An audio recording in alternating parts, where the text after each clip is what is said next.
वैसे तो संध्या को ससुराल में कोई दिक्कत नहीं थी, लेकिन कुछ ऐसा था जिसे देख देख कर संध्या को परेशानी होती रहती। अरे कमला जी, आप तो कुछ खाती ही नहीं है।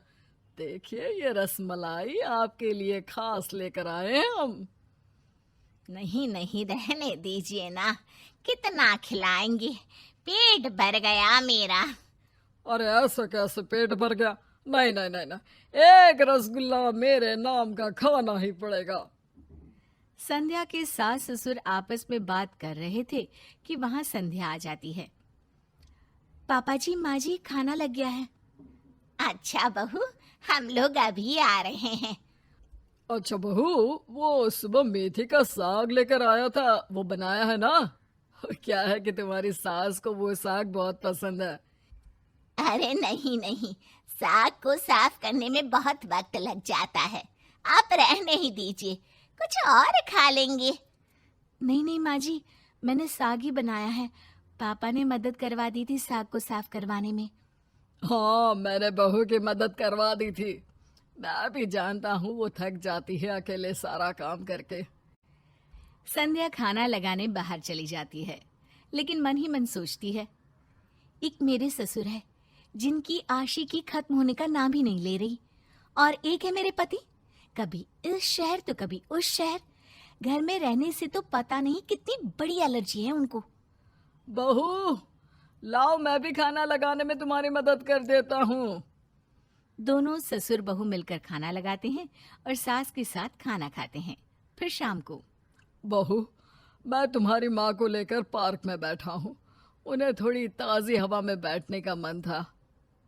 ठीक है पापा जी, शाम को क्या खाना है ये बता दीजिए।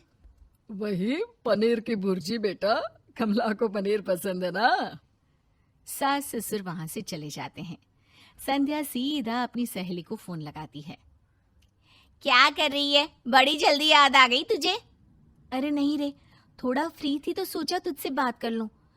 फिर तो रात के खाने की तैयारी करनी होगी। अरे सुना है तेरी सास का तेरे ससुर बड़ा ख्याल रखते हैं। हाँ, वो माँ चल नहीं सकती ना, उनका एक्सीडेंट हो गया था, तब से पापा उनका पूरा ख्याल रखते हैं।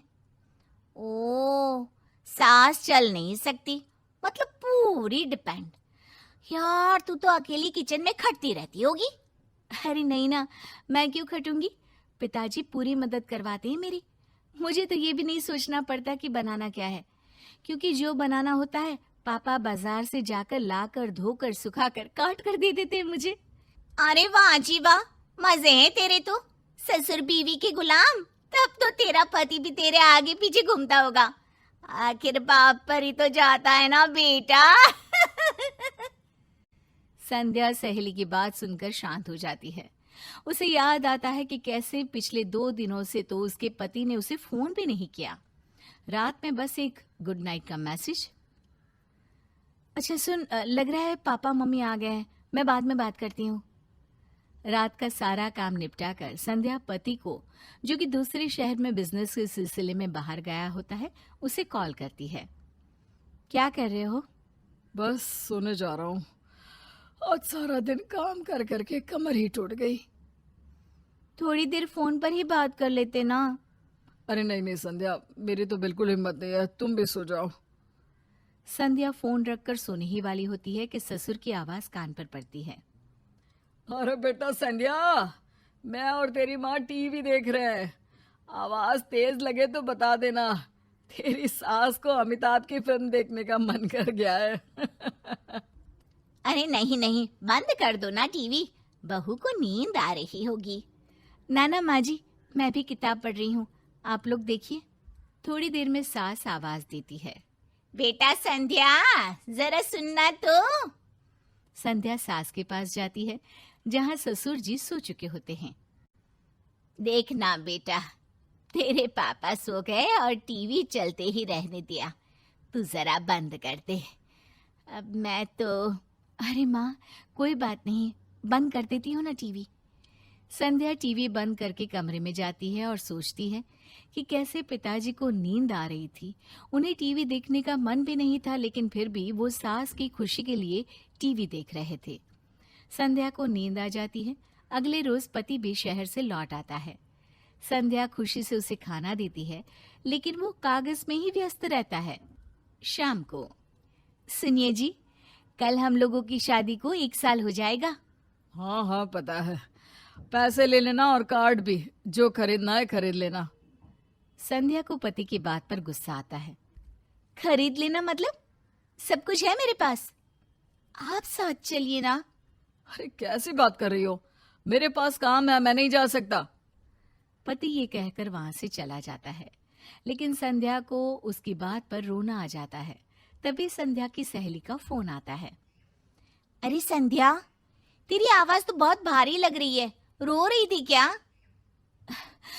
कैसी बात कर रही है, क्यों रोंगी? नहीं तो। अच्छा, कल तेरी एनिवर्सरी है ना, क्या प्लान है तेरा? तुझसे क्या छुपाना, सब कुछ है मेरे पास, किसी चीज की कोई कमी नहीं है। जो मर्जी पहनो, जहां मर्जी जाओ, जैसे भी रहो। लेकिन ये अपने पिता की तरह बिल्कुल नहीं है, ना मेरा ख्याल रखते हैं और ना ही समझते हैं। बस पैसे ले लो, चली जाओ जहां जाना है। पिताजी तो माँ को इतना संभाल कर रखते हैं जैसे कि कोई कीमती चीज, लेकिन ये।